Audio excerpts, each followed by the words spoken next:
In today's video, we have some updated NHL trade rumors, including a potential landing spot for Canucks forward Loui Eriksson. We're also taking a look at the Winnipeg Jets, the Carolina Hurricanes, as well as some of the top remaining RFAs that are still not signed. We'll get into all that coming up next.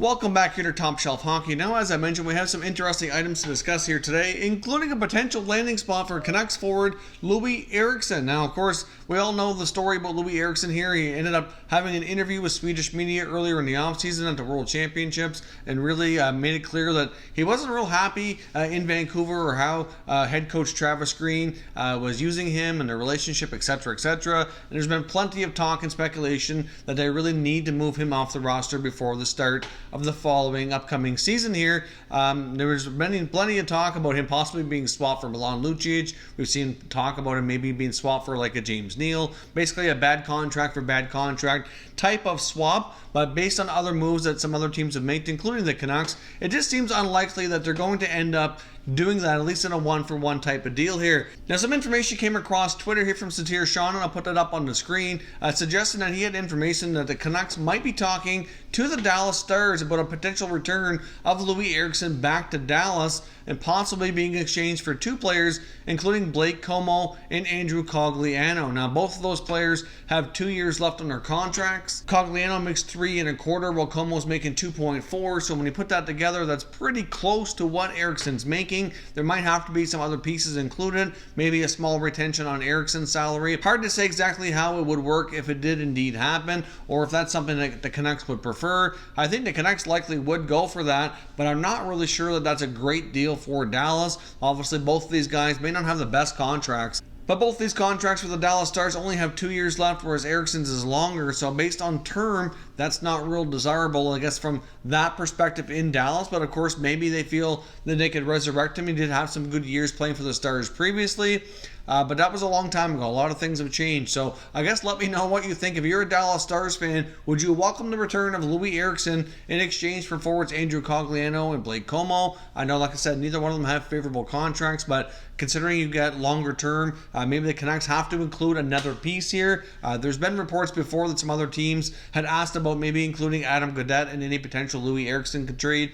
So maybe it's Gaudette or a different prospect. Kind of added as a sweetener given the difference in term and money, or maybe there's some salary retention on Vancouver's side. Either way, I think the Canucks certainly would like to move him. But the only problem with Vancouver right now, though, is that with all the other signings they've made, they kind of need to trade Eriksson in order to free up cap space. Now, given the Canucks salary cap situation and the fact that they still need to sign Brock Besser, they still have outstanding contract for Nikolai Goldobin as well, who was offered a qualifying offer here.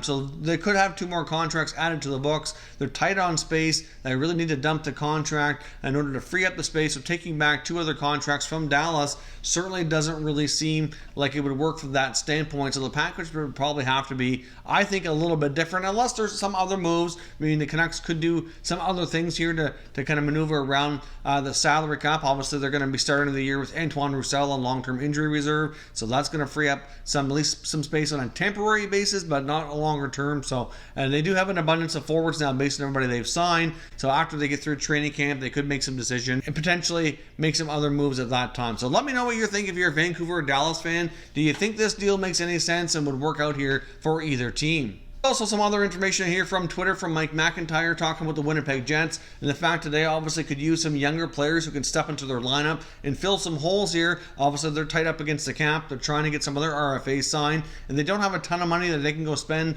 on other players or bring in other players through trade. So he suggests here that they contact the Dallas Stars because one other player that's been mentioned to be traded here is defenseman Julius Honka, who's never really lived up to expectations and found himself a consistent spot in the Stars lineup. And many feel like a fresh start with another organization might be in the best interest of both Dallas and himself. So he very well might be the kind of player that Winnipeg could use. Obviously, as we know, Winnipeg seems to really like their Finnish players here as of late. He might fit in well there. There's plenty of other Finnish guys around the lineup, and he very well could step in and maybe get more of an opportunity to really demonstrate what he's capable of. And they also suggest here that the Jets should also be looking at another Finnish player, Edmonton Oilers forward Jesse Puljärvi, who we know is unhappy and kind of at a stalemate here with the Oilers. Looks as though Ken Holland's basically kind of calling the agent's bluff here and really not rushing to trade him. They've requested a trade and have indicated that if they don't get it, that Puljärvi will go back and play in Europe. And right now, Holland said, okay, well, that's fine. We'll try our best to accommodate you, but I'm not going to make a deal just for the sake of making a deal. It's got to make sense for the Oilers, got to have a good return that they're happy with. And if they don't get that, then they'll just let him sit or go play in Europe. And as the season gets closer here, they very well might have a change of heart. And you never know, Puljärvi might actually play because the leverage will kind of sway back towards the Oilers side here a little bit as we get closer to training camps if he doesn't have anything figured out for a spot to play in Europe, because obviously he's going to be waiting around for an opportunity at the NHL level. Those are certainly some intriguing pieces that would make sense for the Jets to be going after here. So I do agree with his analysis that they should be looking into this. Obviously they need younger players on entry-level deals. They kind of help with their salary cap situation. Plus at the same time, they have some younger players who could blossom into being better longer-term players and be a good fit longer term as well. So I guess we'll see if the Jets explore these options, but the information here from Mike McIntyre, he believes that they really should, and I guess we'll see if they do or not. Now, the Carolina Hurricanes, as we've been talking about for several months, could they possibly trade a defenseman here? And the contract that they signed today with youngster Hayden Fleury just kind of pushed that even further, the fact that maybe they actually will finally make a move here. Fleury has now been part of the Hurricanes organization for a while now, been mostly playing in the American League, but getting some opportunities at the NHL. Hasn't really gotten a consistent spot, but he has been signed to a new contract for 1 year, and it's a one-way deal, so that he will require waivers should they decide to demote him down to the American Hockey League. So it's quite unlikely, being a young defenseman who still has a lot of potential, I think, that he'd likely get claimed on waivers, so that likely isn't going to happen. Currently, right now, they do have 7 defensemen on their roster. They have more guys that play the right side than the left side. They've also got another promising youngster in Jake Bean, who right now could play in the American Hockey League because he doesn't require waivers at this time, but he certainly has had a lot of seasoning down there as well and has looked really good, and I personally think he should be given an opportunity soon enough here as well. But of course, if you look at that right side, they've got Justin Falk, they've got Dougie Hamilton, they've got Brett Pesce, they've got Trevor Van Riemsdyk. There certainly is an abundance there. Now, we saw them trade a defenseman earlier in the offseason, but they actually traded a left shot defenseman, Calvin DeHaan, which was a little bit surprising, but they did bring back Gustav Forsling from Chicago in that trade, who's obviously a little bit younger, a little bit less established here, making less money. And the other thing here with the Hurricanes as well that I think they might finally take the plunge here and trade a right shot defenseman is that they're starting to be in a situation where they're up against the cap. Now, if you look at their salary cap situation, and I'll post it here from Cap Friendly,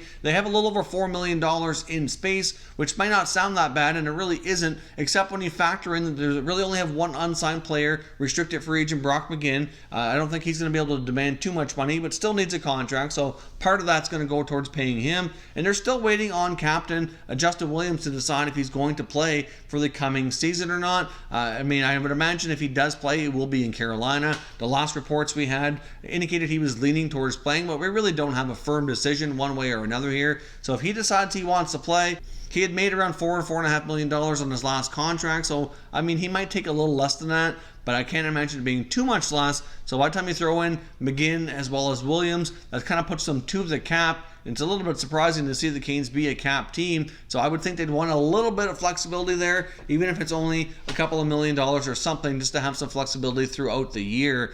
So obviously, they could trade a defenseman, which would free up some space. Like I said before, Justin Falk, to me, kind of makes the most sense. He's entering the final year of his contract. Negotiations on an extension apparently have not gone well. I think he's looking for more money than they were looking to spend.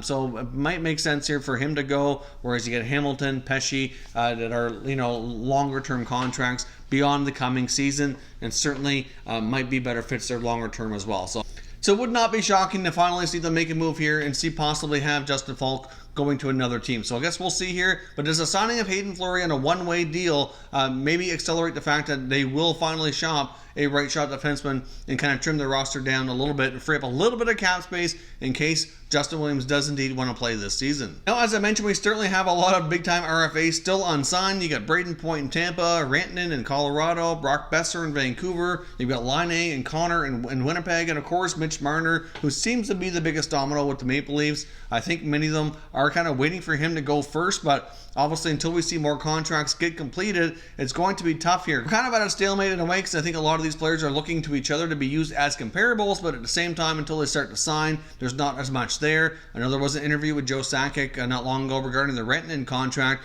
and as he had indicated, of course, they've seen Timo Meier sign. You get Sebastian Aho get looked after, so obviously that can be kind of used to a degree on comparables. And he said as more information kind of trickles in with other deals, then that'll kind of help leverage down what the numbers need to be to get a contract in place here. So it doesn't sound like a lot of these players and teams are both in a hurry to get stuff done. So I guess we'll see. We very well could end up in a situation where some of these RFAs might be dragging on through the whole summer, and it wouldn't be shocking at all to see even a few of them end up going into training camp here with no contracts and possibly even sitting out either all or part of training camp. Hopefully nothing happens like we saw with Nylander last year, because that was a major impact on the team and the player, and this really wasn't good for anybody. And the contract he ended up getting, I think, is something that he should have been able to hammer out earlier, at least before training camp started. So I guess we'll see what happens. Right now it's looking like Brock Besser and the Canucks were looking at a 4-year contract. That seemed to be news that was coming out a little while ago, that they kind of agreed on term. The money was going to probably be somewhere around maybe $7.5 million, something in that range. Obviously the Canucks could use some other moves that we already discussed here in this video, but they are allowed to go over the cap by 10% throughout the offseason, so I'm not sure that that's really holding things up. And then other teams like the Leafs with Marner, well, I think negotiations are just not going the best. You get the Jets with Laine and Connor. Many feel that Laine is the most likely, if there was going to be another offer sheet out there, that he would be the most likely to sign it. There was some talk that he might have had some kind of a little bit of issues with the leadership group in Winnipeg, like Scheifele and Blake Wheeler, that he just found him a little bit too demanding on certain things. I'm not really sure the full context of that, but you can understand that Patrick Laine at times certainly last year didn't look the best. Sometimes you could hear some of the other leaders on the Jets, like Bufflin, for example, yelling at Laine to move his feet and get going. So it seems like there might be a little bit of a disconnect between him and his teammates. So I don't think he's ready to leave Winnipeg. I don't think it's anything like that. But I think if anything, he might be the most likely to possibly look at an offer sheet if the Jets are not willing to give him what he wants. But I think out of all these players, he's probably looking for a short term to kind of reprove himself here and really cash in a couple of years' time.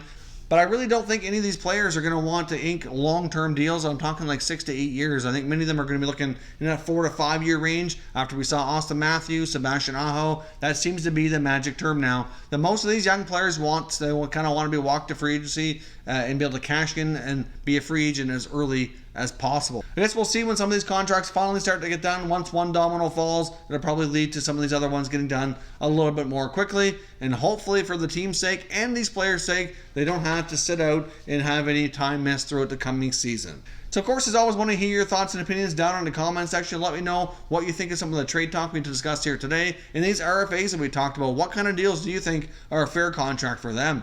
If you're new to the channel, consider subscribing and turning on your notification bell so you don't miss any future content. Don't forget to give this video a thumbs up if you enjoyed it as well. I'd appreciate it if you did. As always, thank you for watching, and I will catch you next time.